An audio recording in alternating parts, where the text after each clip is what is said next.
విజయసాయి రెడ్డి స్వయంగా చెప్తామాట.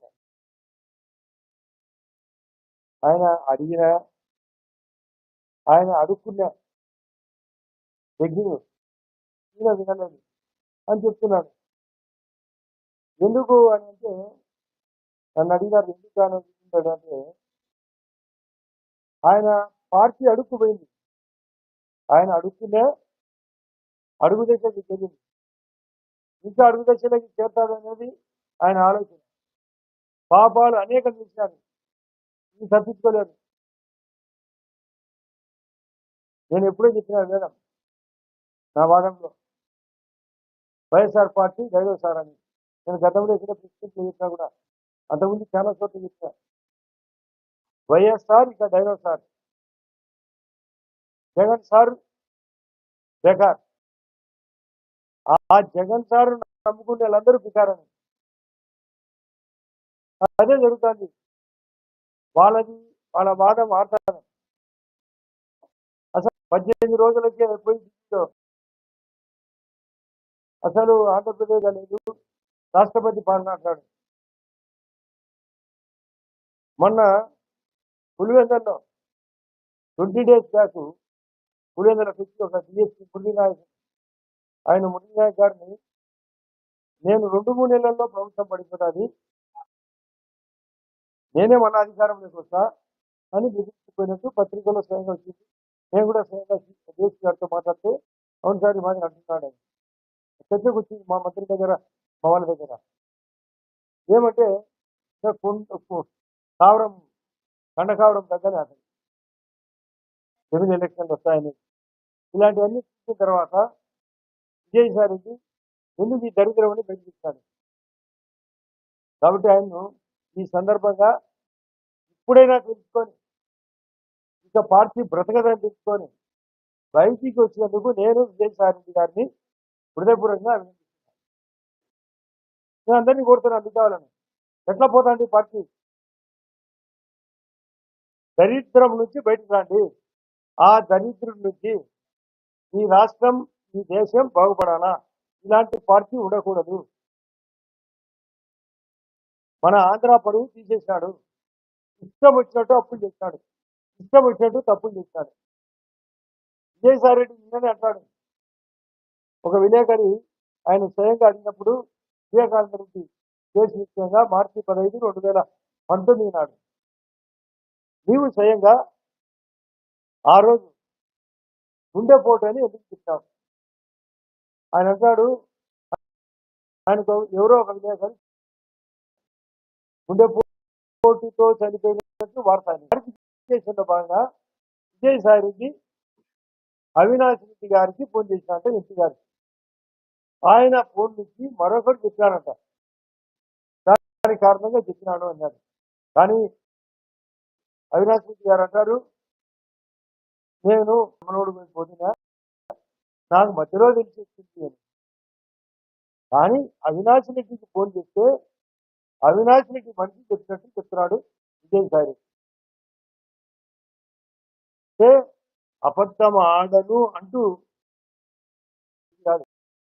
అవినాష్ రెడ్డి గారు పాపం ఆ రోజు కడప ఎస్పీ గారికి, ఆ రోజు ఉండబడిన ఎస్పీ గారికి కూడా స్వయంగా అవినాష్ రెడ్డి గుండెపోటు అని చెప్పడం, సాక్షి పేపర్లోనే గుండెపోటు అని రావడం, సాక్షి టీవీలో పేపర్ నేను స్వయంగా చాలా ఇచ్చారు కూడా అన్ని టీవీతో పాటు.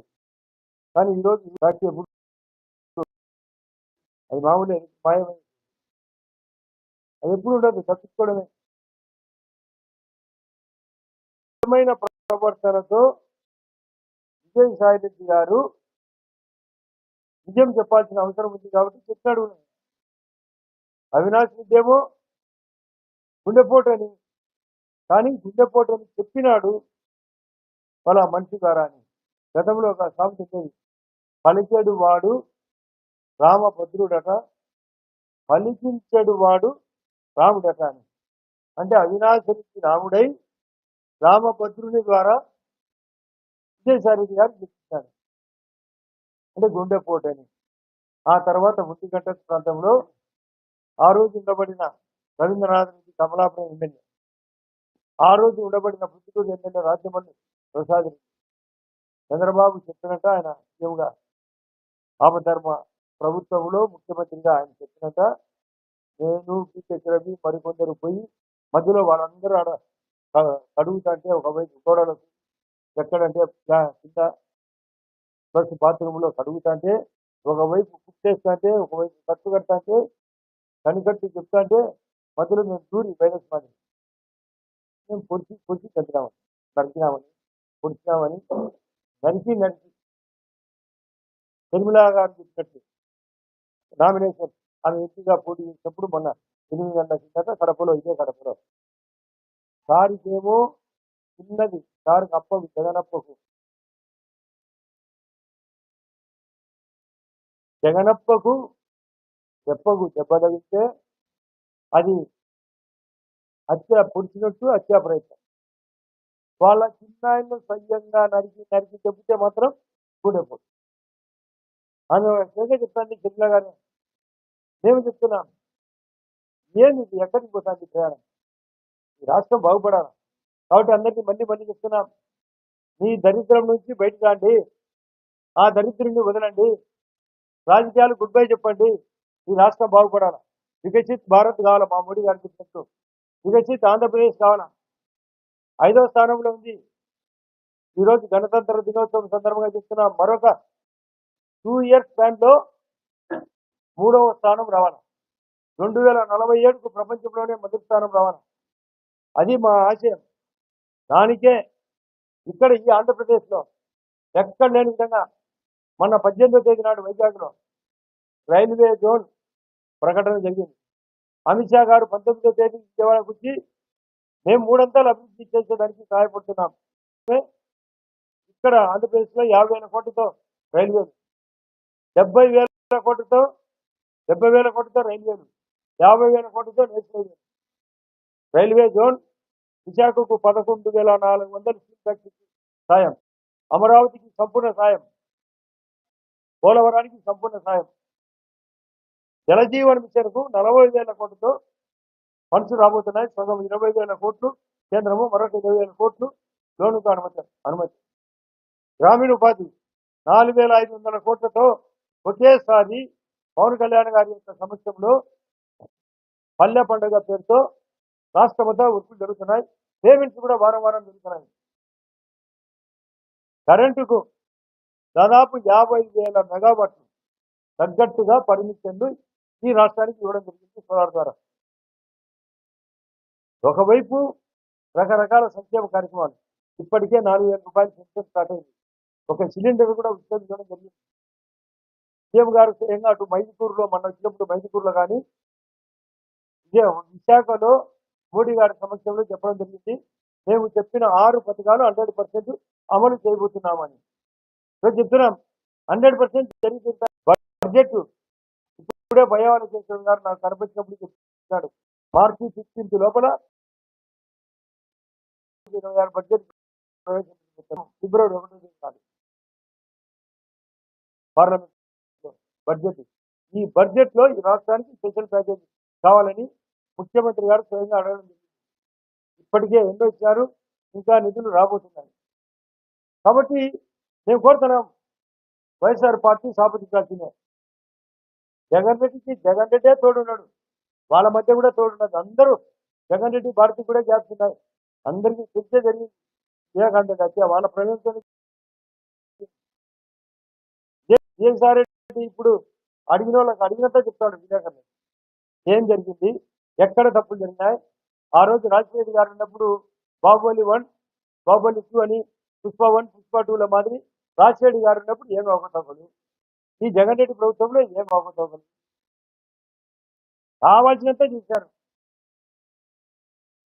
ఇల్లు కట్టమంటే ఇల్లు కట్టరు తను మాత్రము ఎన్ని చోట్లలో ఇల్లు Bengaluru palace Hyderabad palace Pulivendula palace నిపుణవాయ ప్యాలెస్ తాడేపల్లి ప్యాలెస్ ఇప్పుడు పైన వైజాగ్లో మళ్ళీ ప్యాలెస్ తనకు ధనదాహానికి అర్థమే లేదు నేను ఇంతకుముందు చెప్పిన అనంత పద్మనాభ స్వామికి ఆయనకు దేవునికి ఒకే నియమాన్ని ఈ అనంత జగన్నాథ స్వామికి అనంతమైన నియమాన్ని ఇష్టం వచ్చినట్టు ప్రయత్నం, ఇష్టం వచ్చినట్టు దోపిడీ. ఒక ఐఏఎస్ ఆఫీసరు పాపం కరోనా వచ్చినప్పుడు, అయ్యా కరోనాలో ప్రమాదము, ఏదన్నా మనం సరిగా మాస్క్ గురించి సుధాకర్ అనే ఒక డాక్టర్ని అడిగితే ఆయన గట్టిగా ఈదిన నీటికి కొట్టారు. మనం ఇలా చేయడం కరెక్ట్ కాదంటే మీ సలహా అవసరంలే, రోజు రాత్రిపూట 10-11 10 గంటల పిఎం అంటారు, రాత్రి 10-11 గంటల మధ్య వాళ్ళ లైన్లోకి వస్తాడట రాజశేఖర్ గారు, అన్ని సలహాలు ఇస్తాడు. అది ఈ డెమోక్రసీలో జగదేక వీరుడు అతిలేక సుందరిలో ఒక విలను అందరినీ ప్రజలు కూర్చోబెట్టుతాడు, పల్లె ప్రజలు కొందరు అమాయకులు కూర్చోబెట్టుకొని నీకోసం ఇప్పుడే దేవునితో మాట్లాడుతున్నాను, నీకోసం ఇప్పుడే దేవునితో మాట్లాడుతున్నాను. అట్లా ఇది ఆయన మధ్యవర్తి విధానం. ఎక్కడ లేని విధంగా అబద్ధాలు, ఎక్కడ లేని విధంగా తప్పులు. ఇది పెట్టుకొని విజయసాయి రెడ్డి గారు ఇక తట్టుకోలేక ఇరక్కపోతాను అని తెలిసి బయటికి రావడం జరిగింది. ఈడీ విచారణ జరిగింది. చాలా మంది పత్రికల్లో బీజేపీలో చేరబోతున్నారు. లేదు పవన్ కళ్యాణ్ గారితో బాగా చేశాడు, లేదు తెలుగుదేశం వాళ్ళు కూడా సర్దుకున్నారని అందరి ప్రయత్నం అని. ఏ ప్రయత్నంలో ఎవరి దగ్గరికి పోలే, నేనే అందరు శిక్షించాడు. ఆయన శిక్ష ఏమి జరిగారు, మీరేమన్నా మేకప్ తీస్తారా అంటే ఆయన అందరినీ మేకప్ తీసేవాడు. గారు ఇన్ని సీట్లో రాధాకృష్ణ గారి పైన కూడా నేను పెద్ద డిఫర్మేషన్ తీసుకుని పరువు నష్టం దావా అని ఆయన ఛాలెంజ్ ఇస్తాను. మీకంత మోసం రెడీ అని ఇది మళ్ళీ ఫలానా. కాబట్టి ఇటువంటి క్యారెక్టర్ విజయసాయి రెడ్డి గారితో పాటు ఇతనే అన్ని దానిలో దూరి గజ దొంగలుగా ఇద్దరు చేసిన పనులకే ఆయనకే ఈ పరిస్థితి బాగాలేదని తర్వాత నాకు తెలిసి అందరూ అవాక్ అయిపోయినారని చెప్తారు, భయపడతారు, వణుకుతున్నారని. ఆయన లండన్ నుంచి దిగాలకు చాలా మంది లండన్ పోతారు. ఆయన ఇక్కడ వాళ్ళ పార్టీ అంతా అక్కడ లండన్, అంటే అండర్ గ్రౌండ్ లండన్ పోవాల్సిందే. ఇది పరిస్థితి. ఎక్కడ ఏం చేసేది లేదు. ఈ జిల్లా సర్వనాశనం ఆయన వల్ల, ఈ రాష్ట్రం సర్వనాశనం. మళ్ళీ నేనే వస్తాను, వచ్చాని పులికథ చెప్పి గతంలో ఏదో పశువుల కాపరి పులికథ అని చెప్పినట్టు పులికథ చెప్తుంటాడు. ఇక్కడేం తెల్లది డెమోక్రసీ, అందరూ నాణ్యతగా ఉన్నారు. పల్లెల్లో కూడా అందరికీ సెల్ ఫోన్ వచ్చింది. నేను ఇంతకుముందు చెప్పేవాడిని, ఓటర్లను ఫైల్ చేస్తే తను పాస్ ఇచ్చాడు, ఓటర్లు పాస్ అయితే జగన్కి ఫైల్ ఇచ్చాడు. 4 నెలల కిందట